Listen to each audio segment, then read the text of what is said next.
사람들마다는 자기 혼자 갖고 있는 비밀들이 있습니다.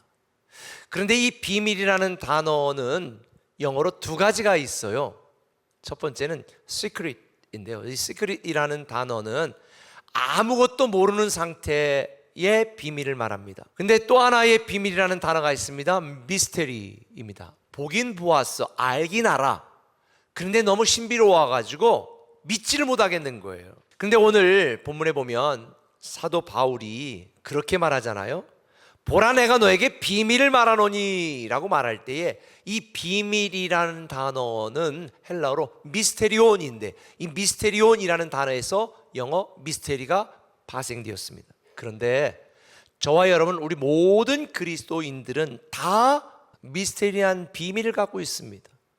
근데 그 비밀은요, 이미 공개된 비밀이고 성령님을 통하여 증거된 비밀들입니다. 모든 그리스도인들이 갖고 있는 이 미스테리한 비밀의 실체가 뭔지 아세요? 십자가 은혜와 예수 그리스도의 부활입니다. 이 땅에는 모든 생명체, 식물, 동물은 다 죽습니다. 그러나 지난주 말한 것처럼 복음의 핵심인 예수 그리스도를 구주로 믿고 복음의 근거인 예수님의 부활을 믿으면 우리는 죄와 사망을 이기고 예수님처럼 다시 부활하여 부활의 형체로 영원히 살게 되니, 이 믿음을 가진 자는 이 땅을 사는 동안도 분명히 믿지 않는 자와 다른 인생을 살아가게 되어 있는 줄 믿으시면 아멘.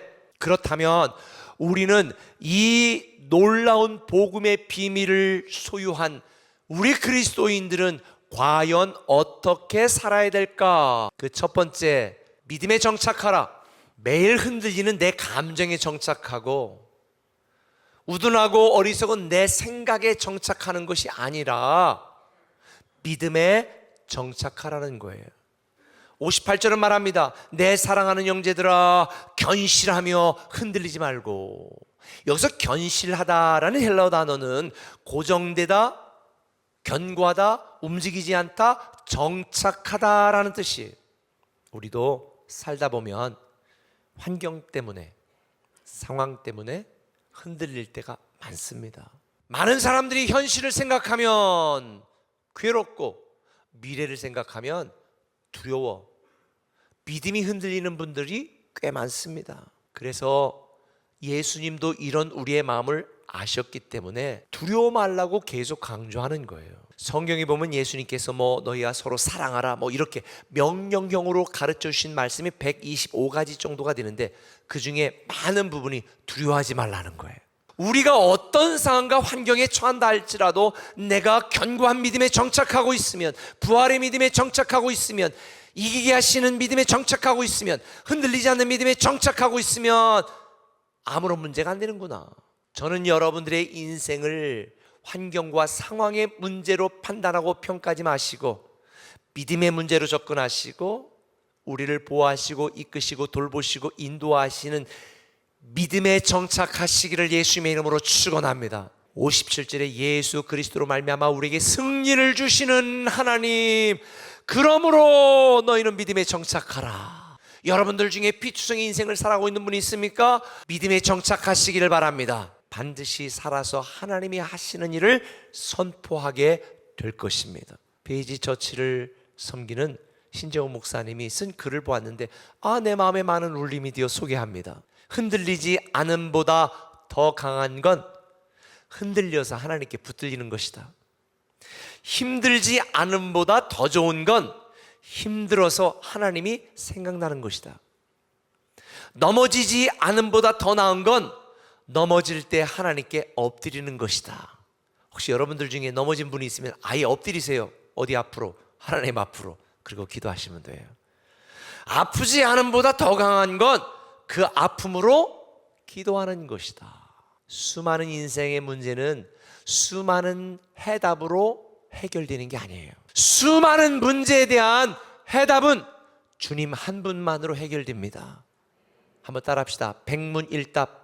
100가지 문제가 있어도 주님 한 분만으로 해결되는 거예요. 주님은 내 모든 필요를 채우시는 분은 아니에요. 그러나 주님 한 분만으로 만족하게 하시는 분입니다. 저는 여러분이 주님 한 분만으로 만족할 수 있는 믿음에 정착하시면 좋겠어요. 그래야 이 믿음 안에서 보호받고 믿음 안에서 인도함을 받게 되어 있어요. 로마서 15장 13절에 뭐라고 말했습니까? 같이 읽어볼까요? 시작. 소망의 하나님이 모든 기쁨과 평강을 믿음 안에서 너희에게 충만하게 하사 성령의 능력으로 소망이 넘치게 하시기를 원하노라. 저는 여러분이 믿음에 정착하여 복음의 비밀을 누리는 여러분이 되시기를 예수님의 이름으로 축원합니다.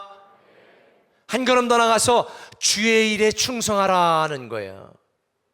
58절에 보니까 항상 주의 일에 더욱 힘쓰는 자들이 되라. 여기서 주의 일을 헬라어로 에르곤이라는 단어인데 이것은 주인이 맡겨주신 임무를 의미합니다. 주인이 맡겨주신 임무가 주의 일이라는 거예요. 그런데 이 주의 일에 항상 더욱 힘쓰는 자들이 되라. 항상 더욱 힘쓰는 것을 한 단어로 정의하면 뭐예요? 충성이에요. 제가 성경을 보니까 놀랍게도 믿음과 충성이라는 단어는 동일한 단어예요. 피스티스. 헬라어로 피스티스라는 이 단어를 문장과 문맥에 따라서 어떤 때는 믿음으로 번역하기도 하고 어떤 때는 충성으로 사용하기도 하는 거예요. 그러니까 믿음과 충성은 동일한 단어예요. 예수님이 나의 주님이라고 큐리오스라고 믿는다면 그분에게 충성해야죠. 우리는 그리스도에게 속한 그리스도인입니다. 그리스도인이 그리스도에게 충성하는 것은 당연한 거예요. 왜? 예수님이 나의 그리스도라고 믿는다면 그리스도에게 충성해야 되는 거죠. 그분이 우리에게 맡겨진 우선순위 일에 목숨 걸어야 되는 거죠. 우리는 주의 일에 충성하는 그런 믿음 좋은 그리스도인이 되어야 됩니다.